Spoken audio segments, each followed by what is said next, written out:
Live. Hello, everyone. Welcome to the Big Bad Development Diary, the final episode. Wow, I didn't think this day would ever come, Paul. I know it's kind of exciting, kind of terrifying. Yep. Yeah, a lot of emotions. Quite. It's been 12 weeks that we've been doing the Dev Diary, and one for each character. There's 12 characters on the Big Bad, so we've been doing 12 weeks of the Dev Diary and highlighting 1 week. When we set that up, 12 weeks felt like so long, and yet here we are at the end of it. It did. We've been talking about our upcoming show, The Big Bad, every week since then, and this is the last one because the premiere is next Tuesday, October 13th. So if you're seeing this for the first time, please subscribe on YouTube, get notified, and come to YouTube on 8 p.m. Tuesday, October 13th, and you'll be watching with us the premiere of The Big Bad. But right now, you're watching the Dev Diary in the last one, so we're glad that you made it. Dan, you're reminding me that we actually have the link ready to share for the premiere that can go out now. Yeah. Maybe I should post that to the chat or something. You should post that. Hey, everyone, I'm going to do that right now. I'm going to mute myself so you don't hear me typing. Paul is particularly sensitive to that at the moment. So that's true. So we just uploaded the technically, if we die, okay, so this is the engineer in us talking bus factor. If we die, you'll still get to see the Big Bad next Tuesday because it's been uploaded to YouTube and the premiere is automatic. So it's going to happen no matter whether we want it now or not. Like we can't turn off the launch at this point. So it's going to happen next Tuesday. We're officially doing better than the last season of Glow. Oh, ouch. You know, it's funny because we were talking about Glow and wrestling with our friend Epadiah Rabishal on Sunday after the show for like about an hour. And then on Twitter, my favorite band, Superchunk, had a wail of grief over Glow being canceled, Paul. And I wouldn't have known that if it wasn't for my favorite band, Superchunk. Oh, really? So the interesting thing I read about Glow, the reason that came to my mind, is I read that they actually have an episode in the can. They actually got through filming one episode before COVID shut them down. Whether anyone will ever get to see that episode or not is unclear. So we are literally doing this much better than that season right now. Wow. But I think we'll continue. Fortunately, no one's shutting us down. If those actors need something to do, Paul, I'm willing to accept their presence in season 2 of The Big Bad if they need something to do. We can, and we're willing to help. Great. So, yeah. All right, so coming up tonight, our intro's gone really long for the last episode. How'd that happen? So coming up tonight, we are going to talk about our progress on the Big Bad, which I think maybe we just did. We're going to go into a deep dive on the scoring. We're going to tell you like a fair amount about how we scored the game. We're going to try and keep some of the spoilers back, so we might be a little cagey on some specific elements, but Gonna talk about scoring. Debate before the show started about how deep to go on it. Yeah. How deep does the deep dive? Yeah, exactly. Pretty deep. Uncomfortably deep. Yeah. And finally, we'll be doing our last character highlight, as Dan mentioned. 12 episodes, 12 characters. We'll be talking about Strilugg of the Scaly Tome. Yes, thank goodness. All that and more nonsense on our weekly therapy session, a.k.a. the Big Bad Development Diary.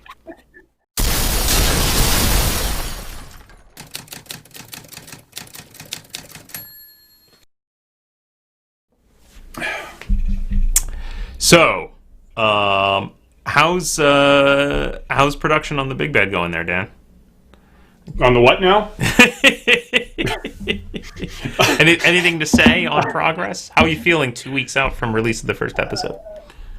1 week out, Paul. 1 week out from release. 1 week. Yeah. 1 week. 1 week. Is it 1 week from tonight? It is currently. We are bringing this to you on October 6th. Wow. And 1 week away. I feel good, honestly. You know what? We have we've gone over the first step. You, myself, and Russ, our editor, have gone over it enough times that I'm confident that episode 1 is in really good shape and really good hands. And actually, I'm really looking forward to getting the other people to see it finally. Yep. And I would say the good news is that the editing passes went as we expected, which is to say the number of back and forths rapidly ramped down across episodes. Yeah. In that first episode, I've watched that thing 10 times now. Yeah.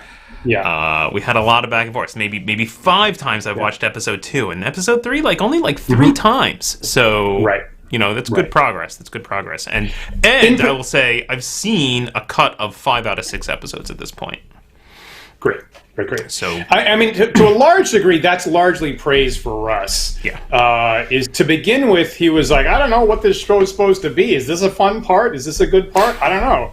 And we were like, yes to this, no to that, yes to this, no to that. He's like, okay. And then by about episode 3, he was like, oh, I think I got it. Here you go. And it was like 95% there by the time he got that. So he rapidly got the idea. And you're telling me that Russ isn't like the biggest expert D&D-er in the universe. So he really that's even more impressive. Here's my D&D story about playing D&D with Russ when we were 13 or 14 or something like that. Yeah. I handed him a character sheet. His eye immediately went to the line that said special skills. And he looked at it and he was like, I don't know. So he wrote down microwaving popcorn as his special skill, as his character's special skill.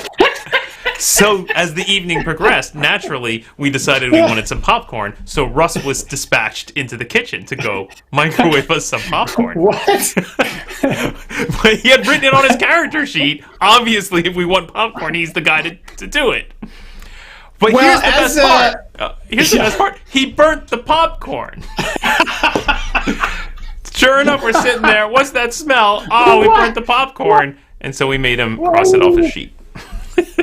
Clearly not actually a special skill. Does anybody else remember those landscape 1-page character sheets out of the BX set? That you probably photocopied out of the basic book. They have a line. There's a line. It just says special skills. No explanation as to what the hell that means. Really? What you're supposed to put there. Special skills. Yeah. I don't remember that. I'm going to have to look that up. But as an old school, I always say this. I support the emphasis on player skill, not character knowledge, right? So I agree. I like the idea of throw the game on player knowledge and skill and have that be the measure of success. Yeah. So I do appreciate that coming into play for the popcorn. That may have been my one and only experience of ever actually playing the game with Russ, and it may be his one and only experience of ever actually having played the game. That's right. End of story. I doubt that. He's maybe had 1 or 2 other experiences, but it's very light. Well, I will say so that doubles my regard for Russ's sense of pacing and drama and tension and plot. Because he clearly got how to use those skills that he really actually does have in spades for our show that's coming up next week. Yep. Dan, I'm realizing I never played the intro clip. I didn't ask you to explain to people what the big bad is. With the whole format is out the window tonight, apparently. The whole, just screw it. Last episode, senioritis, whatever, who cares? I'm not like that, Paul. I'm not like that. You know I'm more OCD than that, so I'm going to need the intro. Okay, great. Well, why don't we kick it off then with you telling people who have just decided to tune into the last episode of the Big Bad Development Diary and have no idea what we're talking about. What is the Big Bad? I'm so glad you asked, Paul, because the Big Bad is the Wandering DM's upcoming, in 1 week's time, competition tournament D&D show, where we have a fixed scenario, and we run our favorite streaming groups through the fixed scenario week after week and give them a score, keeping track on a champion scoreboard. At the end of the season, one streaming group will be declared the champion of the Big Bad. Who is the Big Bad, you ask? Well, it's me and Paul. Paul is playing the fair referee DM during this, and I'm playing the evil, cruel DM, running the bad guys trying to kill the characters as hard as humanly possible, partly in character, and more so as the season goes on. That's the Big Bad, Paul. That is indeed the Big Bad. Thank you very much. Let's get into our first section, the state of the project, which we've already done half of.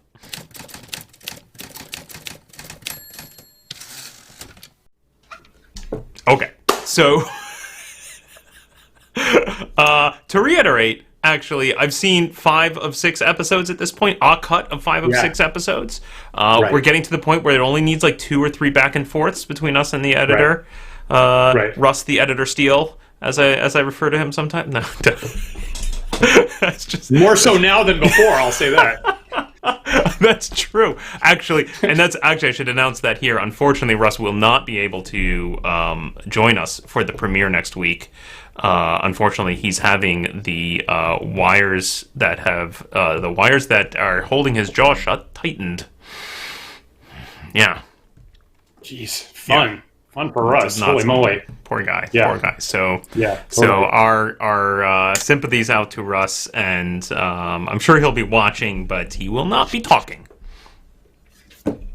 Understandable. It's amazing for the injury he took a couple of weeks back, that he's still the hardest working editor in D&D show business. I agree with that. Yeah. So very, very impressive work that he's managed to keep doing. So, but if you didn't catch the top of the show, the premiere of The Big Bad is in the can, and we do have an event, and we put it in the chat there, for next Tuesday, October 13th at 8 p.m., and we hope that you'll tune in on YouTube Live for that, and we'll be in the text chat. Meanwhile, I got to say, we also have, for our patrons of the Wandering DMs, we'll also be on our Discord server for voice simulcast at the same time, and then also a voice chat after the event premiere on YouTube ends. So if you're not a patron and you sign up even at the $1 level, you'll have access to our Discord server where we'll be chatting live on video. Yep. If you would like to join us for that. So 2 different ways that you can watch The Big Bad a week from tonight. Awesome. So, things are progressing. Things are going well. We're on track, and I suppose, for anyone watching this back when the season's already over, I guess the other thing I should mention is there are actually 7 episodes, not 6, because the 7th episode is the awards show, which we have scheduled to shoot this Saturday. Right. One more shoot, Dan. One more shoot. One more time we get on camera, and I'm looking forward to it. Which is great, because I get to go through my whole emotional cycle of, like, I miss performing, and I love performing so much, and then, like, immediately before it, like, I'm anxious, I wreck the day of, like, oh my god, why in hell's name do I put myself through this? And then, like, have a really good time, and then mostly crash afterwards, and then go back to, like, why am I not performing on an everyday basis? Yep.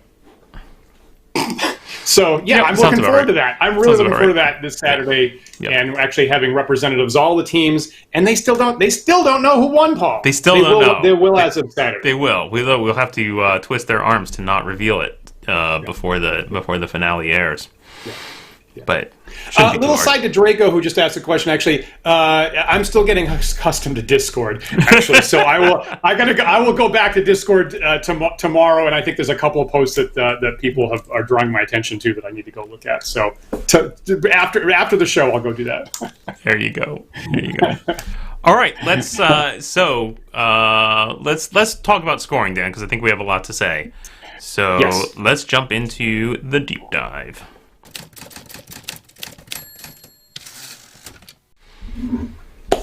Okay, so the interesting thing about this, I think a lot of folks who aren't used to old school D&D will often say, "Oh, how novel it is for us to run the same scenario for multiple groups and then give them scores, and then basically create a leaderboard out of those scores." I'm trying to think of other sports that's analogous to that. It feels to me like lap times for racing, or I don't know what other sports do that where they kind of are scored independently and then compared after the fact. That's a really good question. I mean, I suppose for like all-star weeks, it's a little bit similar to like a home run derby or a 3-point shooting contest or something like that, but not a normal series event. I would say, Yeah.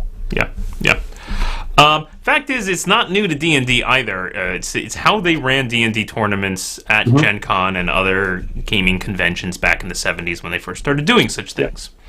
I've played in some of those, not in the 70s, but in the 90s and thereafter. I've run some of those. A lot of them got printed. A lot of the classic D&D modules that everyone loves are actually reprints of tournaments. So your Against the Giants, your Slavers modules, right? The A series,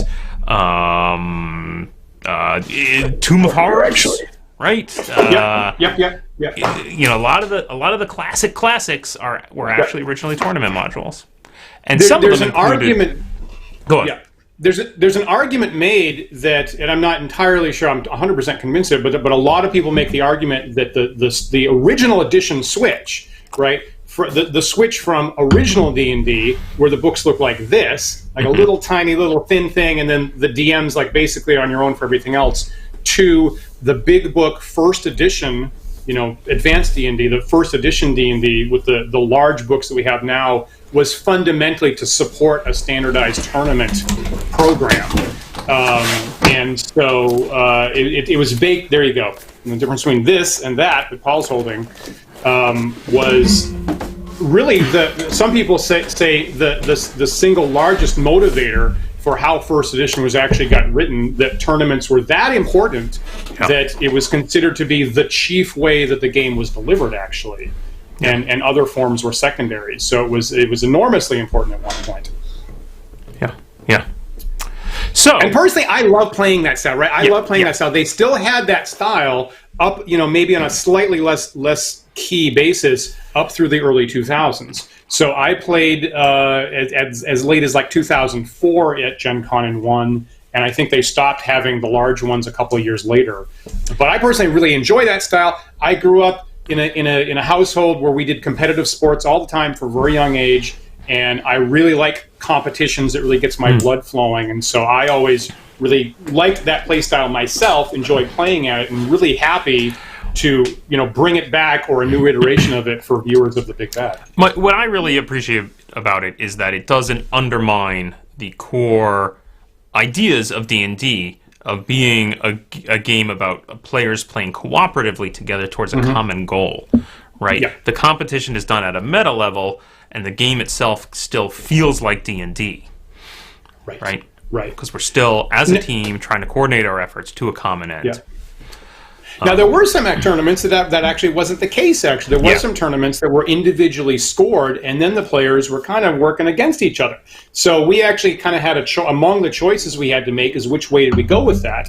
And I 100% with what you just said there, Paul, of like, you know, D&D should be a team experience where your friend's success is your success, and you're building on success and not undermining each other. So I think the picking the path we did is the obvious for any reasonable person. This is how you want to run a tournament.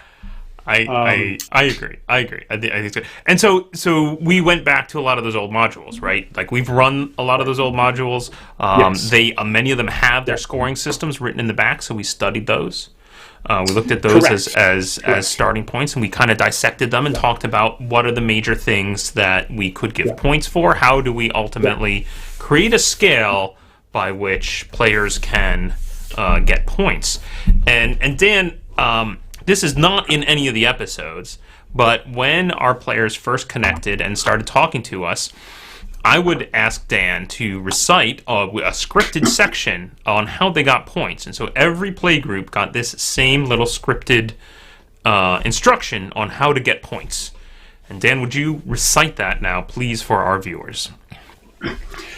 Points are awarded for eliminating enemies that I control, achieving stated goals such as rescuing your friend Eric, and avoiding tricks, traps, and pitfalls that are intended to slow you down. So keep that in mind as we play. Is that clear, players?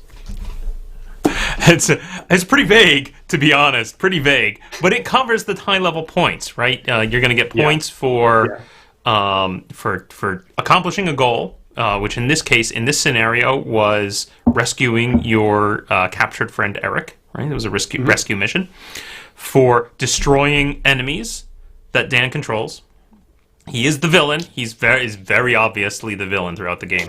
Right. And for avoiding tricks and traps that are meant to slow you down. Yeah. I'll point out no style points, no points for good roleplay, right? Correct. None of that. Correct. Which is not to say we don't want good roleplay. Nope. Frankly, we knew we were going to get it based on the people we invited to play. Well, yeah. Right? Yeah. In our first episode next week, the first team on deck is Second Best D&D, who are a bunch of really great improv actors in New York City that have had for a number of years now a really wonderful D&D podcast where mostly they're interested in the narrative flow and the character interactions and kind of finding humor in it. And they came on and were like, what benefit do we get out of our core skills? And we were like, none. You get none. None of that counts for anything whatsoever. But they are so talented, they managed to be really competitive even while doing that anyway. So we got that for free, Paul. There you go. And I like that. Well, I mean, they do gain points by acting cooperatively, right? By being good friends and knowing each other well, they were able to work better as a team. Right. One of the key life skills that D&D teaches us, I think. The real treasure was friendship all along. There you go. Okay, so let's dissect the things that you can get points for then. Right. Where do you want to start, Dan? Okay, well, I guess I'll start with, so I am control. So this episode of the Dev Diary, you're probably getting more backstory information, and you will, when you watch The Big Bad next week, you will have way more information about what's happening, and you can kind of follow along about what's important for the scoring more than other viewers.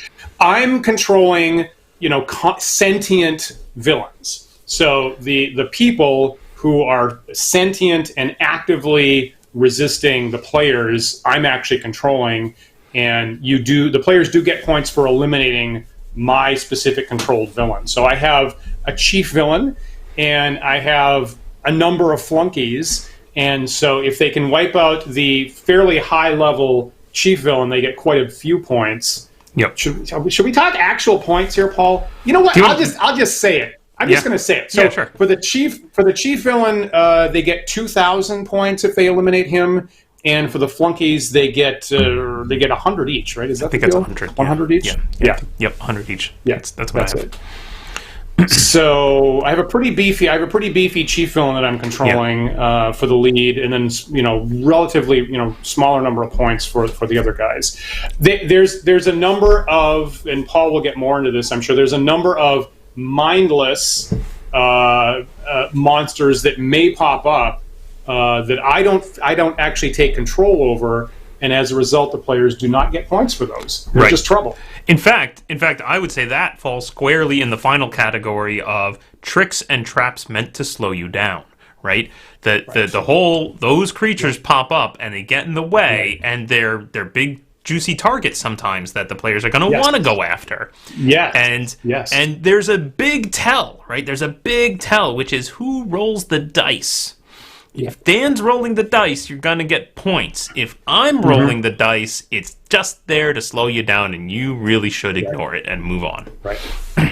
So you should watch, like when you're watching episodes, you should watch to see what players say that out loud. Because there's actually some players that are on the ball enough that they actually say that out loud.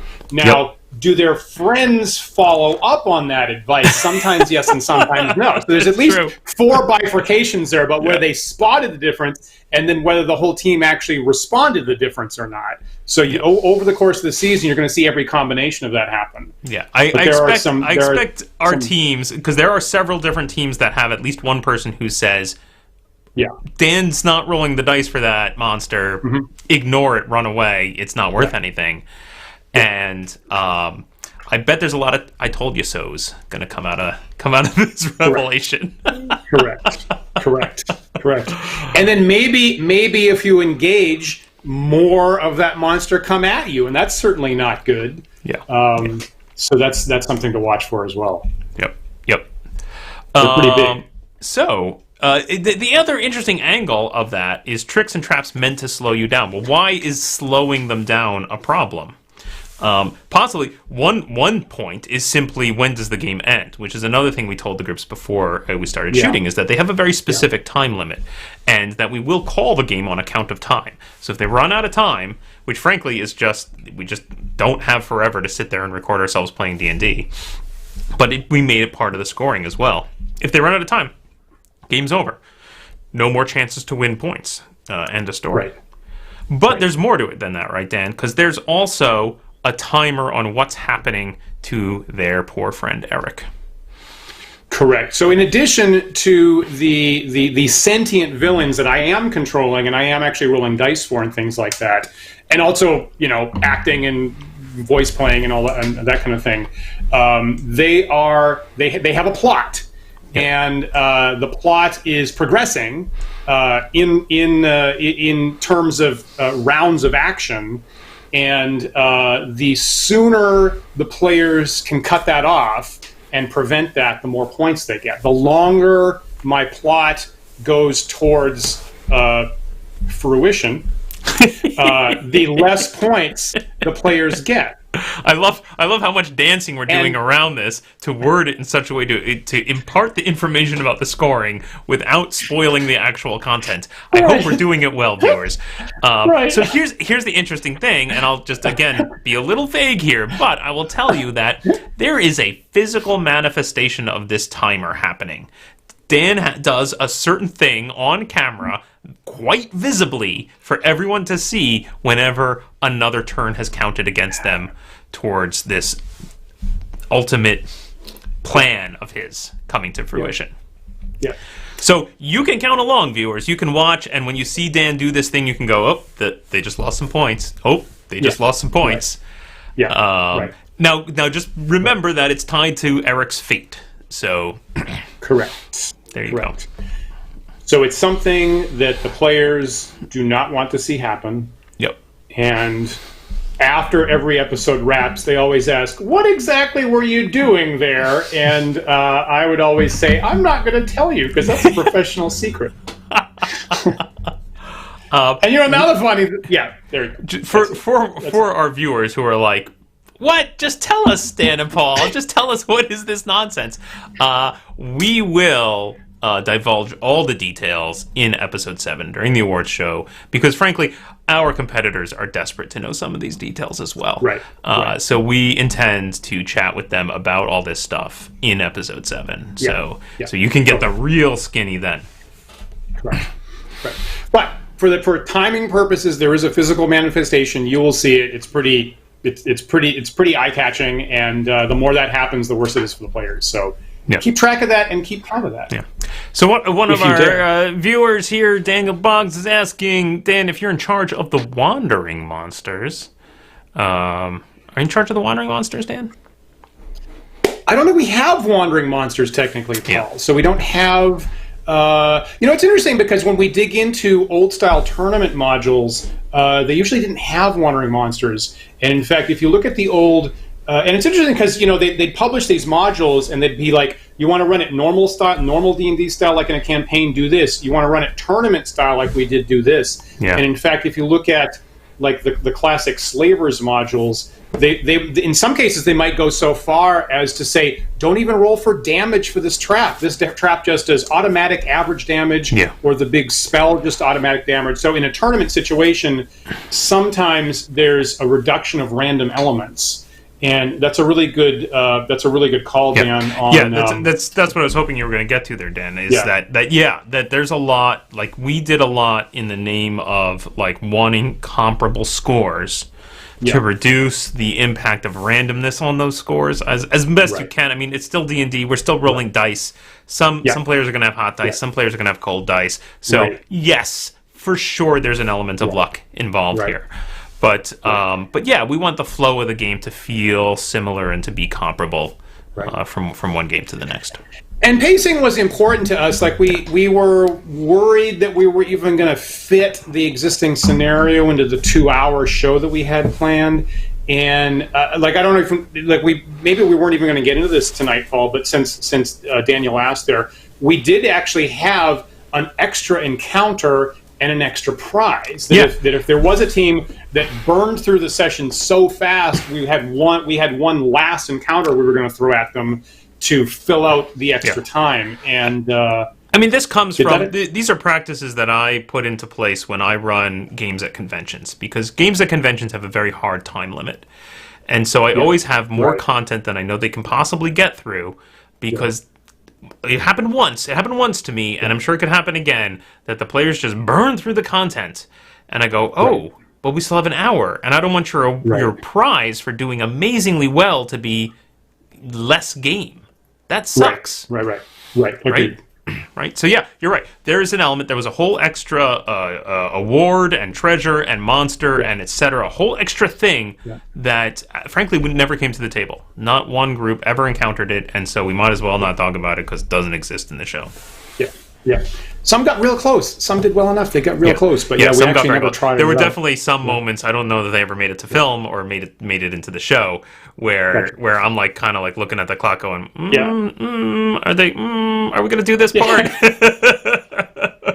And we actually had pretty formalized rules for all that, right? We had a script behind the scenes of like, if this happens with 40 minutes to go, do this. If there's 30 minutes to go, do this. And we actually had a pretty strict timer on our end. And actually, there were some things that I was doing with my villains that I had formal rules for. So I didn't want to like get extra tricky on one episode and give one team an extra, hard time versus another team. So I actually had some formal rules for when I used particular spells or powers or did particular tricks with my villains and stuff like that. Right. Well, because there is the danger that ultimately that Dan, as a human, is going to get better at a thing through practice, right? And it would kind of suck for players to do poorly as the episodes go on just because Dan got better by practicing the scenario over and over and over again. Yeah. But, I mean, some of that happens for sure, right? There are definitely some tricks that you learned and went, whoa, I better not let that happen again. Yep. Yeah. So it's a balance. No wandering monsters, but we didn't do average damage as Daniel's asking there in the chat. Right. No. It is weird looking at those first edition, but and obviously I think the thing that comes up is like by default 5th edition has average hit points for monsters, right? Is the default. Well, and I've seen some younger people on Twitter go, "Oh, I have this great idea. You could roll dice for the monster's hit points and have variation." What an interesting take that is, perhaps. I think it presents. But on the counter, I think that's like their standard. I think that's the standard 5th edition way of presenting numbers, is they always say average number parentheses dice. So even for spell damage and et cetera, always like average damage parentheses dice. I think that's how they always present it. Certainly for hit points. And then the flip side is it is weird for us to turn back to 1st edition adventures like the Slavers modules and all of a sudden see, this trap does 3d8 in a campaign setting and it does 13 points all the time in the tournament setting. It's a little, jarring to see that because we're as 1st edition players, we're not used to that. Yeah. All right, so 4 points. We have covered killing the bad guys, not getting slowed down by the impediment guys. We talked about the timing. I see what you did there. The impediment guys. What? We talked about the timer. What have we not talked about? There were other. There's some stuff. There's other traps. That the players can fall into. More than one. So they got more points for not falling for the traps, and they got less points for more people falling for the traps. Which seems coherent. That seems reasonable to me. That seems like a good way of scoring, Paul. That doesn't seem crazy. Don't trigger traps. Don't trigger traps, and you get some extra points. That is for sure true. And anything you did to sort of leave options open on the table without accidentally blowing things up. Correct. You got points for that. Saving Eric. We didn't talk about saving Eric. So their friend who is in peril and they're trying to rescue. They get points for saving Eric, and in particular, they get more points the better shape he is. So if you can rescue Eric and he's unscathed, you get a large number of points. If he gets beat up in the proceedings, then there's fewer, and if he dies, there's a significant penalty. I mean, let's give a relative scale here, right? So you told us exactly the number of points we get for killing the main bad guy, right? The main villain we get 2,000 points for. How many points do I get for retrieving Eric unscathed from the clutches of evil and winning the day? Well, before I say that, that's an excellent question. Before I say that, I'd say if you rescue Eric and he's damaged, then you get 2,000 points, just like for eliminating the big bad. But even better than that, if you can rescue, and this was very difficult. If you can rescue the Eric with no damage, you get 5,000 points. You get more than twice that. That is definitely the brass ring of the game, right there. Right, that is. I think that might be the biggest scoring thing in the whole thing is. Do the thing we ostensibly told you to do at the beginning. Save your friend Eric. It's the biggest points that anybody actually ever earned. Hypothetically, and I don't think this is giving way too much, Paul, if someone stopped the timer on the first turn, we would have given them 10,000 for that. But, there's actually an award of 10,000 if you stop the timer on the first turn. On the first turn? What? Is that possible? I don't have evidence that it is. Right. Now, there's an interesting point, right? Like, there are definitely things we put into the game because we said, we can't imagine how you would do this, but here are the points for it, right? Because that's another one of the wonders of D&D is that you don't know what your players are going to do. There are moments, I was just watching, actually, the 5th episode. I don't think this is giving away too much. There's let's say, a water hazard. There's a water hazard in the game. I think you've seen it in some of the promos. It's in the trailer. It's in the trailer. They talk about in the water. In the 5th episode, at the early beginning of it, one of the players actually comes up with an idea to get around the water hazard that had never come up in the game before and I had never heard of. And I was delighted to hear it. Agreed. Like, what? Agreed. Now, that's crazy. Now, it's interesting. A couple of comments ago, Daniel Boggs there asked, did you play test the adventure timing? And we certainly did run a number of play tests before our first shoot. We actually had 4 play tests that aren't on public camera. And we had a number, 2 of them were at a convention, as a matter of fact, an online convention this spring. And then 2 of them were for friend groups that are kind of close to us.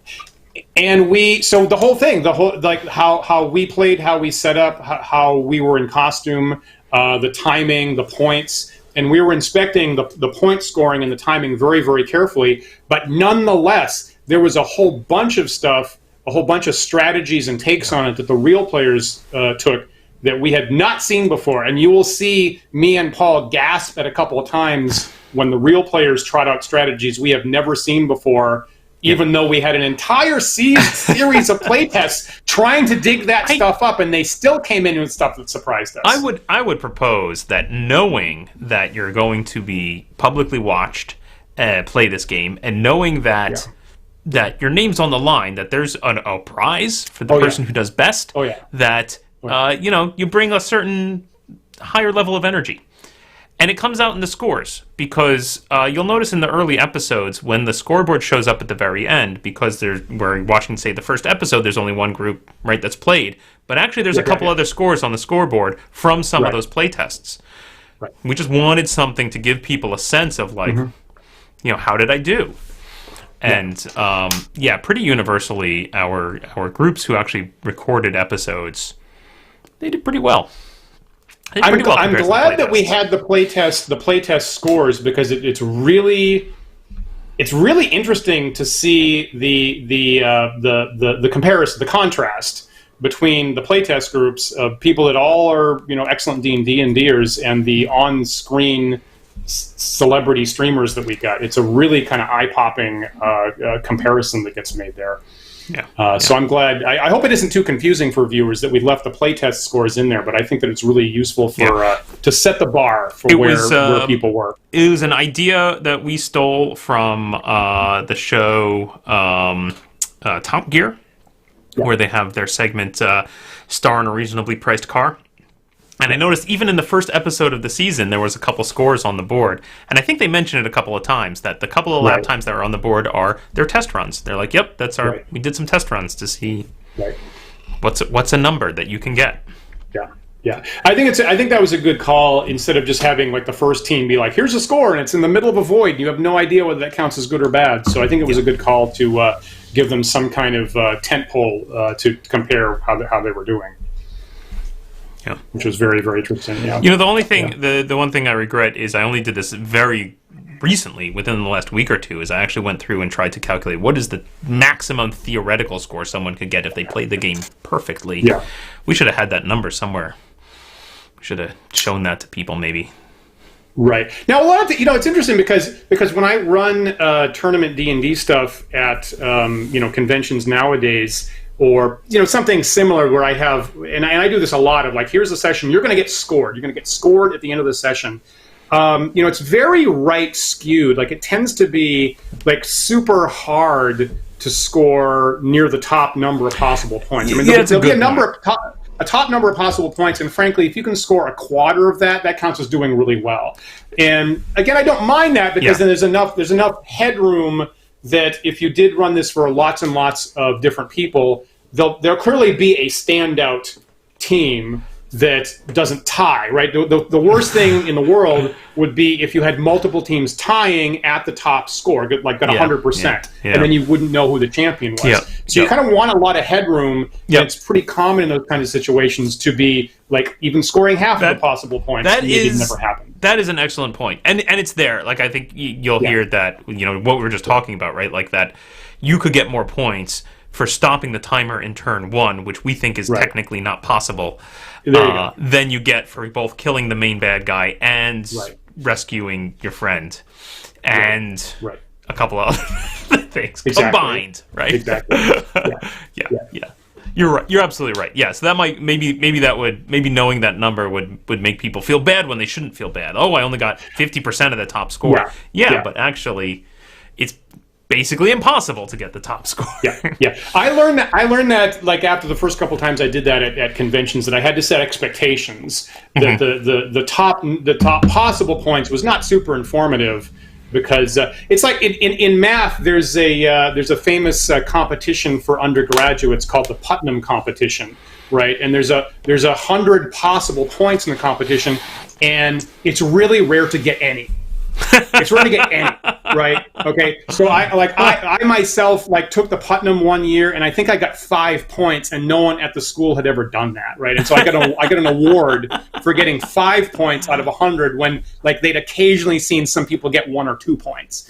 So I'm accustomed to that kind of place of you get any points at all. That's kind of amazing. That's great. That's great. But you do need to set the expectations, because I've seen people get confused about them in the past. Let's talk about, before we run out of time, because we're getting close here, I want to talk about one other thing which is really interesting. There were definitely surprises for us as we went along making the show, and we definitely had to reevaluate and make sure. And the good news is, no major changes were required. We didn't upend the scoring system on episode 3 or anything dumb like that. But there were moments, for example, in the very beginning, the players when they look at the board, they immediately come to the conclusion of we can go left or we can go right. Right? There's a big directional choice to be made at the very beginning. And they debate this a lot sometimes. And as we mentioned, there are monsters that Dan doesn't control that are just hazards to get in your way. And there is one big group of them to the left and one big group of them to the right. Totally different monsters, but they're both there. And those are the primary time sinks. Those are the primary time sinks. They're eye-catching. They're actually kind of exciting. And some players get focused on that. And it's interesting combat, but it doesn't score in points. So those are the primary time sinks about whether you go after the eye-catching monsters or not. So, Dan, we assumed that the players were going to choose left or right. Yep. And we said, how many points is it worth going left or right and totally avoiding the monster there, totally avoiding the time sink? And we said, how about 1,000 points? Right. And we said, great. And in some cases, there's more than one monster, and they come out slowly over time. So let's gradate it, right? We'll say, if you get past it without invoking any of them, you get the full 1,000 points, and you get less points based on the number that come out. Right.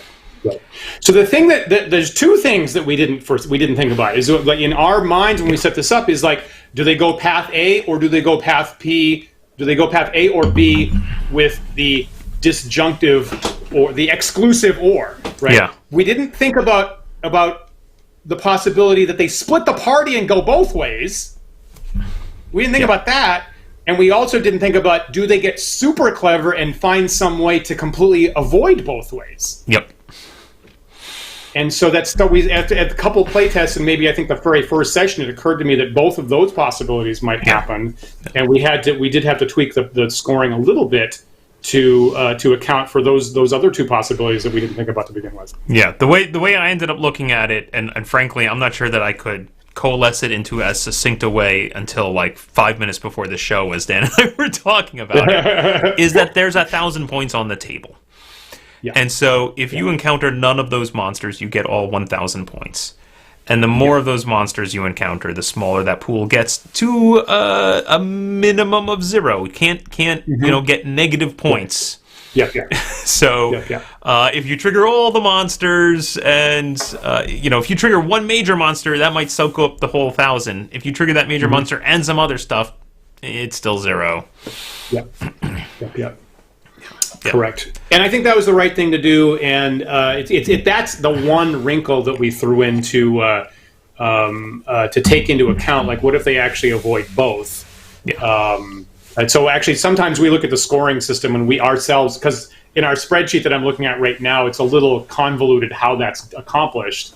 And occasionally we ourselves get confused about, like, when did that come into play? Yeah. But what Paul just said is the best interpretation of this. I mean, it's pretty funny because there's the raw mechanics of it are, yes, we created a spreadsheet on Google that we could both get at very easily. I think I learned by maybe the 3rd episode. I think it took to the 3rd episode for me to realize, I should have this on a separate iPad that I can just grab and quickly do. Dan was generally was looking at it and checking boxes and making choices to come up with a score, and then I was looking at him live. And this nice thing about Google Sheets, right? I looked at it live and went like, yep. And I think there's one point, I don't know if it makes it to the episode, but there's one point where we're calculating the score, and the players, usually during this time, the players are talking about how they did and whether they think they're going to get a lot of points or not. Right. And that's good stuff for the show, so we try to leave that in there. And then I think something came up about line 5. I want to say it was like line 5. I'm like, what about line item 5, Dan? Do you agree on that? And there was some back and forth, like in this weird coded speech that we had learned. I'm like, what about line item 5? Well, I think that they get 2, not 3 of those. Oh, I think you're right. And I think it really piqued the curiosity of the players. What's line item 5? Should we talk about line item 14? No. Which is the last item on our scoring spreadsheet. If you're looking at the same spreadsheet I am, line 14 is blank. It's the very last item. It's the multiplier. Oh yeah. We can talk about that. We're gonna go a little over tonight, I think. Dan, are you all right with that? Okay. I'm gonna miss doing the dev diary. So maybe I'm intentionally trying to get more dev diary in, Paul. I don't want this to end. I don't want to shortchange the last character for the character highlight. So keep that in mind. We still have to do that. Right. So yeah, there was a multiplier. Okay, wait. Let me go back. There are 12 characters in the game, right? Yeah. It's a bench of 12 characters for the players to choose from. How many players were there? It's actually somewhat variable. We told our groups that they should bring 4 to 6 players, and we got all iterations of that. There's a group with 4. There's a group with 6. There's plenty of groups with 5. They bell curve out of it, right? So, so one of the things we debated about was should there be an offset to the score based on the number of players. And then the other thing we talked about is what happens if a player dies? Like, what if, in the, 1 hour in, horrible damage happens to a character, they're just completely gone. Right. Do we essentially kick that player out of the game? Right. Which would be a drag, which we didn't. It would be a drag. It would be not fun for that player. It would be not great for the show. Yeah. So we ended up implementing what I do generally at my convention games, which is I bring well more characters than are required, which we did, 12 characters for up to 6 players. Yeah. And we said, if you die early, we'll let you bring in another character. The cavalry shows up, right? A backup character shows up to help you out. So the way that and I'm accustomed in the convention games that we do this with. I'm accustomed to dealing with that actually. So like a number of times in convention games, I successfully whack multiple characters, and then in come new ones with even more ridiculous powers and usually I don't know what the characters are is the problem. So usually when the backup characters come in, I'm even more aggravated because I actually didn't know what their more ferocious powers were. At least in the big bad, like I knew what all the characters were to begin with because I actually made them. Because I didn't want that to happen anymore. I was sick of the surprise. I was frankly sick of the surprise PCs that Paul would throw at me. So I said, you know what? How about I take this task? I'll take this task off your plate, Paul. Don't you worry about making characters. I'll make the characters so that I know exactly what the hell I'm facing. Partly. You know, it's funny. It's funny because it's almost a little sad that's a part of the convention game that doesn't make it to the show. Is that I would make the characters for when we ran them at cons. I would make the characters and intentionally not show them to Dan. Part of that just for verisimilitude. I'm like, the bad guy doesn't know what's coming. Bad guy doesn't know what he's going to face. He shouldn't know. Oh, the bad guy's pretty smart. You know, I think you're shortchanging the bad guy here. I think this bad guy's getting the short end of the stick once again here. Yeah. But okay. But the point is, so we had a large roster of 12 characters, and we have a factor in the scoring to take into account both people possibly bringing a small group of players and also losing characters, and that was how many characters did the party use. Right. And so if the party uses 6 characters, no more, no less, you get a multiplier times 1. That's our basis. And if you use less characters, maybe because you used less players, then there's actually a multiplier in your favor. And if you have to use more characters because some died, then the multiplier goes below 1 and your overall score starts going down. We debated this early on. There was actually that one was a big change before episode 1. Yeah. And I had the multiplier too large, frankly. I came up with a multiplier that was too large, and Paul thankfully reined me in on that and got to something that we're very happy with in retrospect. The origin of this, by the way, this has precedent, right? If you go back to some of those old modules, often what they said is you lose points for player death, right? If a player character dies, you lose X points. Now, I think they also had the luxury of saying, like, well, every table's going to be full. All the characters are going to get used. Yes, right? Exactly. Yeah. I think they made that assumption in those. And so we wanted something a little looser that was going to adapt in both directions of more or less characters. Yep. And we like the idea of a multiplier. It felt good. I agree. So because there's no way for the score to get negative, right? Yeah. There's nothing that can happen in our system that the score would possibly go negative. Now we had one group who came in very nervous about not having the full 6. I think they said, "Oh no, is this going to be bad? Are we going to score less because we couldn't find a 6th person to join us?" And we told them about the multiplier. No, there's an offset. Don't worry, it's fine. Yeah. But I'm happy to say also that after all the shows recorded, I went back and I played with some of these numbers. I ran some what-if scenarios, and I was like, well, what if our group of 4 actually had 6 players? Would that have changed their standing? And it definitely changes their score. But I'm happy to say that it wasn't such a significant change that I'm like, it upends the whole thing, right? I think that ultimately, if you flatlined it and said no bonuses or penalties based on characters, that generally the standings kind of stay the same. Just some are a little closer. Some are a little closer. I mean, to be perfectly clear, none of the rankings ever change. I mean, Paul did a lot of what if scenarios, and I don't think you ever found there's no scenario that you changed one factor in our scoring system that you found any of the rankings ever changed. You found a way that you could change 2 things and then something turned into a tie. Is the best. I think the most I was able to do was to force a group into a tie. So I'm pretty happy with that, honestly. I'm pretty happy to say that. I think the scoring system is pretty solid. Yeah. Now, I feel as well that indicates that it's pretty robust. There's no single factor that tips the balance against everything else. Now, in some of the episodes, some of the play groups will contend with us. Will actually contend with us about was this, should they have gotten more points or should they have gotten less?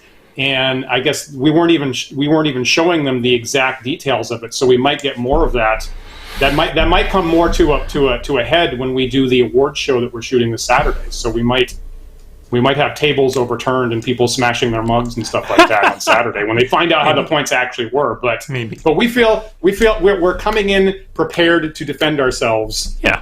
For the award show. I think it's a pretty defensible award system, or point system rather, and I'm ready. I would happily show all the nitty-gritty details to anybody who participated and feel pretty confident that it's fair. I agree. We've done the work. We're armored and ready to deal with that. Excellent. That's just a strange feeling. I don't know, Dan. That's a strange feeling for me. It's like the most prepared I think I've ever been for anything I've ever done.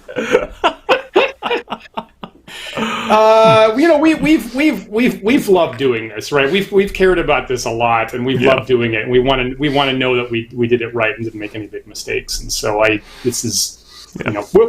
happy that our names are on this, Paul. Excellent.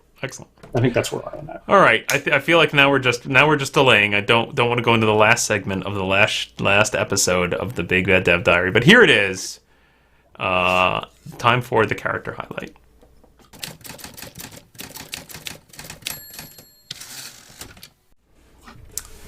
So, Dan, who are we talking about tonight? We are talking about Strilugg of the Scaly Tome. Strilugg is our Dragonborn Sorcerer character in the Big Bad roster. And we have 12 characters in the roster for our players to choose from. They all got used at least a couple times, actually. Every race in 5th edition D&D is in there. Every class in the 5th edition Player's Handbook is in there in some combination. If you want to see complete statistics to now the complete roster for the first time this week, you can go to our website, wanderingdms.com, click on the Big Bad, and you can see the full D&D Beyond statistics, and actually there's a link to D&D Beyond for every single one of them if you want to see all the details. But this, Strilugg here, is our Dragonborn Sorcerer character, and I think I put him last in the highlights because if you've seen the prior week shows, I wanted a number of characters that would be recognizable to old school gamers. And again, our play groups, some people are very young and they've only played 5th edition, and some people have more experience and they still like playing 1st edition. So I wanted a lot of characters that were recognizable even if you only knew 1st edition. A fighter, a monk, a half-orc, a human, an elf, a cleric, things like that. Now, Strilugg is really kind of the newest school thing that we have on the show. He's a sorcerer, and sorcerers didn't exist until 3rd edition. I debate that. I think Tornorak's Witchborn takes the cake on that. Okay, on well, that all count. right. Okay. Our Tiefling Warlock is surely more new school than a Dragonborn Sorcerer. By a little bit. You're right. By a little bit. Yeah, I guess you're right. Yeah, 3rd edition didn't have Warlocks. I guess you're right. Good point. The second most new school character that we have is Strilugg of the Scaly Tome. I guess maybe we should have left Tornorax for last. But sorcerers didn't exist until 3rd edition, and Dragonborns were brought in a 3.5 supplement. Is where they came in, and they weren't a core race until 4th edition. So this combination is clearly not something you would see in 1st edition. But great miniature that Paul painted. We went out, Paul had a supply of miniatures that we've used for a number of years. This is the one of the ones that you had to go out and get specially for our show, right, Paul? Yeah. The fun thing about this one is that there was actually back and forth. And we've talked about on a couple of our character highlights cases where the miniature informed some element of the character. And we talked about looking for miniatures that fit a specific character, but this one I think had the most back and forth because obviously I know that him holding that scroll like that really informed some magic item selections. Right. And also there was a lot of debate about what color should we paint him, because what color Dragonborn you are is actually really important. Mm-hmm. Yeah. And frankly, as being a show that's going to be on the internet, we were also consciously trying to keep the characters with some good colors on them that would pop on the screen so you could tell where the players are. Like, we're pretty sure you want to be able to see them. So we landed on blue. It was not my first instinct, frankly, for him. It was not my first instinct, but I really liked the way it came out. And then I think then it jumped back. I think once he was blue, we then decided, well, then if he's blue, he needs more lightning spells. And then we rejiggered some spells because we were like, well, let's take some of the lightning spells away from the wizard and maybe give them more fire stuff, and he can have all the lightning. Exactly. So because we made him, what was your first instinct for color? Actually, no, I was going to go with a metallic. I was going to go with like a gold or a bronze or something like that. Yeah. I think I threw sand at that because metallic, non-gold metallic dragons, a little bit new school, don't you think? I'm like, original D&D didn't have that. Gold was the first color I called it. Come on. Well, yeah, but metallic dragons have always seemed a little sketchy to me. It's like little outre, really. So this is how discussions commonly go. And I think it looks great. I think it looks great in blue. And as a result, Strilugg has, of course, elemental affinity for electrical stuff, has resistance to electricity, like blue dragons do, has a special breath weapon that can do an electrical blast, and then as a sorcerer, we kind of they have an advantage to damage for electrical spells, if I'm recalling here. Elemental affinity, right? Yeah, you can add +3 damage to, in this case, electrical spells. So that recommended focusing on electrical spells for the sorcerer, and of course he has lightning bolt, he has shocking grasp, he has misty step, he has chromatic orb, things like that. He has a slow spell he can use, and as a result, as Paul said, where we previously made our human wizard character Avis the Unerring have a lot of lightning spells, then in order to distinguish them, we switched Avis from lightning to more fireball type stuff. Yeah. What about the scroll, Dan? Do you want to talk about what's on that scroll? Well, the scroll is a scroll of, I don't know, because I'm not looking at D&D Beyond. I know what it is. I know what it is off the top of my head. What is it? Yeah. It's a scroll of water breathing. Yeah, that's what I thought. Yeah. Which is very interesting, given what we just said earlier about there being a water hazard in the game. Right. Exactly. Yeah, and I think that fit for draconic lizard water type thing. So it's a scroll of water breathing, which of course can be cast on the entire party, right? So the 5th edition water breathing spell can make your entire party be able to breathe water for an extended amount of time. Now the backstory, if you read the backstory on our website, there's a more complicated story behind that. There's an unknown tome bound in scaly leather with elaborate metal clasps of unknown forbidden knowledge that Strilugg's grandmother gave to him and made him swear to keep it safe for the extent of his life. Possibly came from another world. I don't know. What world did that come from? What dark book could possibly be in Strilugg's possession? But one of the pages is loose, and if he needs to, he can rip out that page, and it's the scroll of water breathing. Nice. So it's an interesting option that you'll see get used sometimes in the actual show episodes.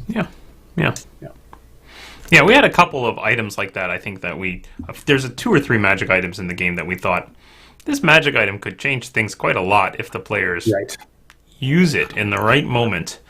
And sometimes they do, and sometimes they don't. Right. The other thing about Strilugg, is he doesn't wear heavy armor, but he is fairly strong as a Dragonborn, and so as a team element, and some teams picked up on this and some didn't, as a team element that allows him, since we were using the more hardcore variant encumbrance rule, that allows him to carry more stuff. So Strilugg actually has among the largest lists of extra equipment. Oh, interesting. And whereas some of the heavily armored characters, all they could carry under their weight limit was just armor, a couple weapons, and something. And you'll actually see a couple players, remark negatively about that, of like, where's my oil? Where's my pole? Where's my rope? But the armored characters didn't, like Phalar the cleric, didn't have encumbrance limit enough. Yeah. In exchange, a character like Strilugg is carrying a whole bunch of stuff that might help the whole team if they think to look at it that way. So Strilugg has rope, chitin, ink, rations, water skin, extra knife, torches, hammer, stuff like that, that some of the more heavily armored characters were not able to carry. Yeah, I don't know how much the players picked up on that. Yeah, they certainly picked up on it when they looked at their character sheet and discovered they didn't have a lot of equipment. Right. And they were like, where's all my stuff? Right. Well, you want to move fast. But the characters were made available in advance, and some of the teams actually ran their own playtest sessions to see how characters interacted together.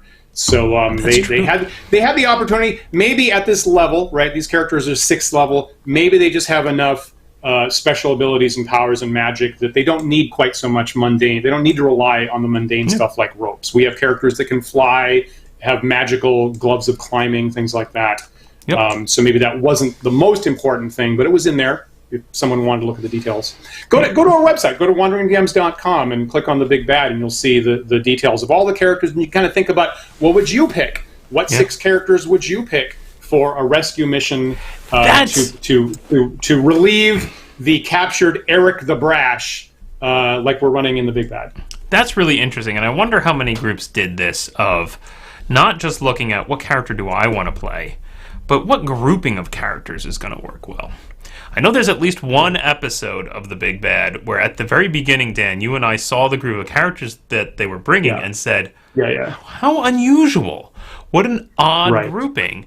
And then started to debate about, is that on purpose? And if so, what's their angle?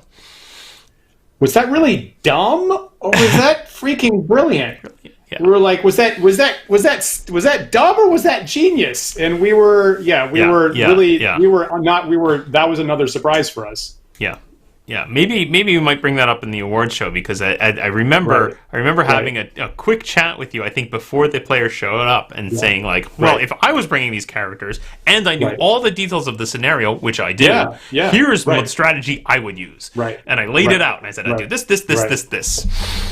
And you'll have to see. We'll have to. Maybe in episode 7, I will talk more about that, and we'll find out whether or not that group perform that strategy or not.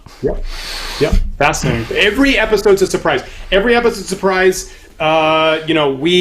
get better at running the show, and the players still manage to surprise. So every episode I come in, well, now I've seen everything. Now I'm ready for whatever the heck happens. And every team comes in with a different take on it and a different strategy, and I'm like, and I'm constantly dancing, running the sentient villains, trying to foil them as best as I can. It was never. It was never easy. It never got easy. That's excellent. That's excellent. All right. Well, that wraps us up. That's it. Next week, join us at this same time. Now it won't be at the live stream, especially for folks who are watching us on Twitch. Please do come check it out on YouTube, because that's where we're premiering on YouTube. I think I've shared the link already. Maybe I'll do it again. I'm going to share the link one more time to the chat. Right, we will have the live chat activated while that's running, so you can chat with us while the premiere is running. And don't forget, again, if you want to join us live for voice chat during the premiere and afterwards, all of our patrons are invited to our Discord for actual voice communications during that. So even if you sign up at just the $1 level, you'll get the link to our special Patrons Discord server, where we usually hang out like after the Sunday talk show and chat, and we'll also be live for the premiere next Tuesday, which is October 13th, 2020, at 8 p.m. Eastern Time for the live first episode of The Big Bad, starring, in this case, Second Best D&D, and then other teams later on. That's right. Yeah, $1, not a bad price for a live new show premiere and Q&A with the creators to follow. We must be crazy to give it away for that price, Paul. We must be. Must be. Yep. So please do consider joining. That's at patreon.com/wanderingdms. Check out the characters on wanderingdms.com under the Big Bad heading. Think about who you would use. You can be watching the stats. You'll be more in the know than people that haven't seen the Dev Diary. You know all the scoring details at this point, so watch for that as the episodes proceed, and hopefully the extra secret information that we've been giving out during the 12 weeks of the Dev Diary here will hopefully give you additional enjoyment of the Big Bad. I encourage anyone watching this now or between now and the premiere that when the premiere comes out to get in there and get in the chat and lord it over the other chatters when you see, oh, there's Dan doing that thing which I know costs the players points. Nice. Stick it to him. That's great. Stick it. Well, the Big Bad approves, Paul. The Big Bad approves. That's the proper. That's really the proper attitude for watching the Big Bad. Is find something you can lord over other people. Yeah, that's in the wheelhouse. I like it. Great. Excellent. All right, everyone. Well, be well, and we'll miss you. And once I think the Big Bad is well in the past, once we've gotten through all 7 episodes, perhaps Dan and I will find something else to do Tuesday nights at 8. Yeah.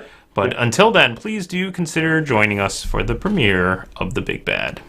Thanks for watching this show and your great comments and questions, everybody. It's really made our Tuesdays a lot more fun for us. So thanks so much. We'll see you next Tuesday. We'll see you then.